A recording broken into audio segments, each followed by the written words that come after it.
dumating na yung order ko na 79 by 79 playmat para sa aking anak.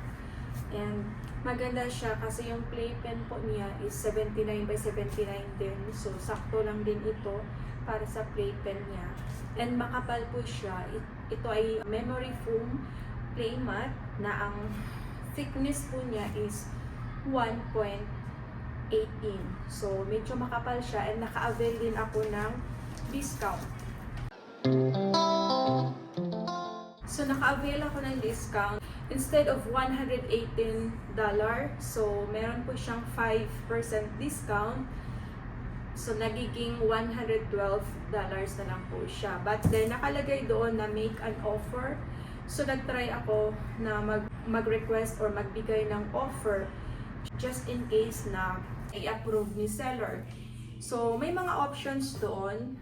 Naglagay ako ng $100 or 108, and then una kasing nilagay ko na make an offer, nilagay ko is $108, and then hindi siya na-approve, and then later on, after 1 week, na-approve yung offer na $106, so naka-save po ako, and then free shipping po siya. So, na-deliver na today. So, ito po yun.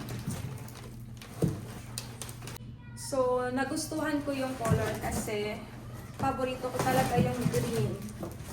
So, ang pinili ko is kulay green. So, nakasulat dito is Sleep Matte 2x2M color dark green.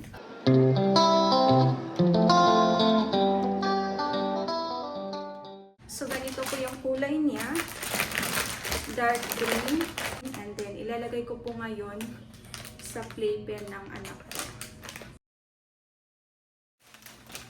So, ito na yung order ko. Dark green. So, ilalagay ko na siya dito. Yung thickness po niya is 1.18.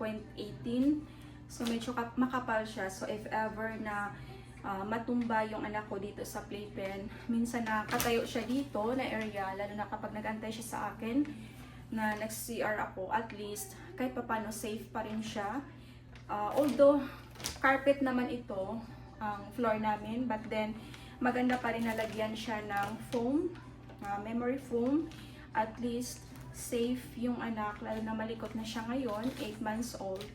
So at least kapag natumba siya, gumagapang siya dito, nakatayo or matumba, at least safe pa rin siya. So nalagay ko na yung playmat memory foam sa playpen ng anak ko, and kasya lang siya, sakto lang din yung fit niya sa kanyang playpen.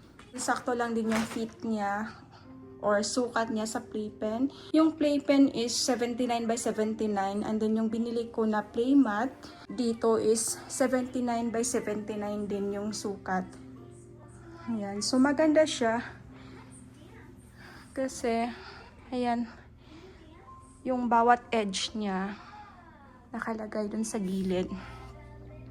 Mas safe talaga siya kapag if ever na yung ulo niya dito. Yan, okay siya. So, yan lang. Nagustuhan ko siya. And then, ang sabi ng seller, siguro mga ilang days, depende siya na magkakapal to. Kasi naka-ano siya, naka-vacuum seal. Kaya parang lumiit siya tignan or manipis siyang tingnan, pero mamaya or baka bukas kung saan na po siya kakapal.